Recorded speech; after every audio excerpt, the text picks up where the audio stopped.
My name is Lucas Pfeiffer, and this is my presentation for the second discussion thread for AVIA 360. This is going to be the Liberty Mining and Aggregate Business Aircraft Proposal assignment. Basically, this fictitious company that is been assigned is looking for an aircraft that will fly the CEO around for cheaper, potentially cheaper, and more efficient travel, basically. And so, if we continue on here, I chose a new PC-12 NGX, and I chose that over some of the other ones that were listed in there, such as the PC-24, a Learjet. I also looked at a King Air. There's like a Piper in there. Looked at a bunch of different options, and all of them were either really expensive, might have saved a couple more hours, but they were like triple the price, and this works perfectly fine. So CEO travel miles. So basically, where they have expanded to now, CEO will travel 18,058.6 miles, and then if they were to expand further, then it would be 24,084.2 miles. So quite a lot, but CEO, he's got to travel. And then aircraft only fly hours. So it's basically where the CEO is not on there, and the aircraft has to fly to go pick them up. 70.2, not a ton. 93.7 if they were to continue to expand. And then the CEO travel hours. This is the big difference: driving plus flying. So in comparison to, we'll kind of compare travel hours to the airline travel hours, and it is that's for the CEO, the top one. Airline travel hours, driving plus flying, is 457.5, and then if you're to expand, 582.3. Whereas for the PC-12 business aircraft, it would chop that down to a quarter of the time, with 112.2 hours, or 148.5 if they were to continue to expand. And then CEO time savings, obviously this is just like the difference between the two, so he'd be saving 345.3 hours, or 433.8 if they were to continue to expand, like I mentioned before.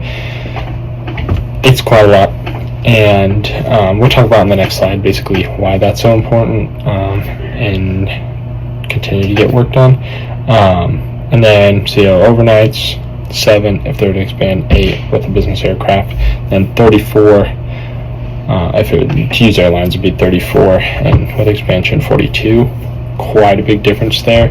A lot of waiting, a lot of time spent not home with his family, or just kind of waiting around for the airline to leave.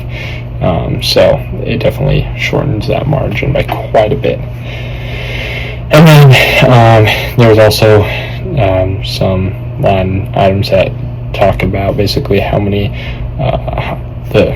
much the business aircraft would get flown by the rest of the company, which is 98,757.9 miles, and 104,783.5 there to continue to expand.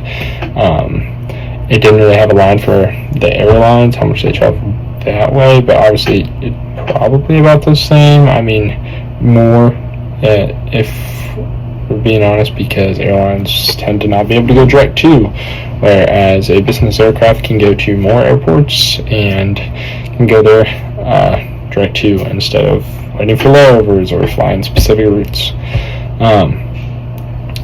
And then total annual aircraft hours that would be accumulated on it would be 384.1 and 407.5, and this is all within a year time frame, so not that bad, honestly.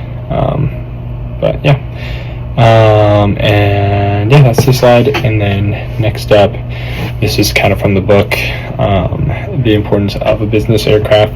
So like I said before, it helps shorten travel times, both in the airplane specifically, but also drive times. So if you were the CEO, if you were to fly by airline, like he is doing right now, in this example, he's driving all the way to the big airport that the airline service to, whereas and then he has to drive from whatever the serviced airport is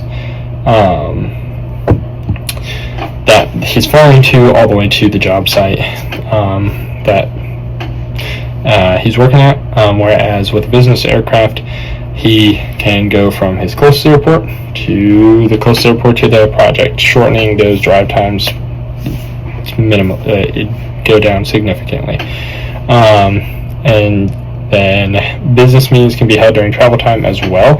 So instead of having to just kind of travel and then hold a meeting at the place, the destination, or beforehand, you can use the time that you're using to travel, like in that business aircraft, with others, which that's not really viable in a airliner setting, just because there may be more sensitive topics, there may be more, you can't overhear everything.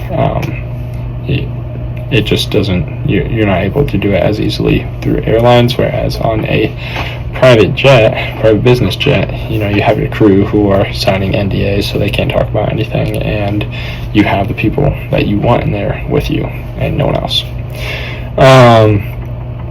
And then helps the employee not get burned out from long travel time. So what the book was saying was basically, and this holds true, it makes logical sense, is that employees, if they have the thought of having to, what we saw on the last slide, it was like 35 hours or 35 overnights, and then with expansion like 42 or something like that.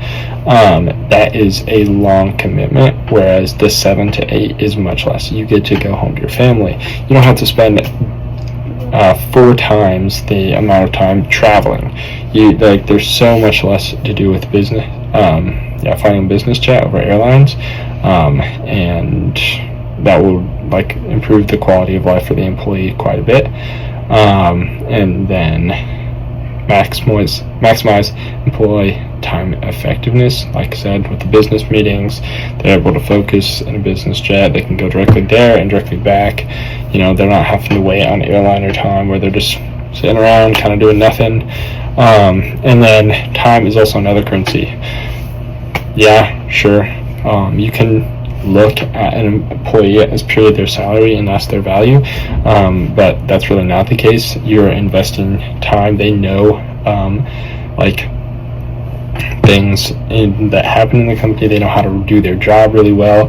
The more and more that the more seniority they get in that company, and I think the book talked about how some companies take out employee insurance. So basically, if they lose that employee, they get a certain amount of money because there's so much profit they would lose if they were to lose that employee.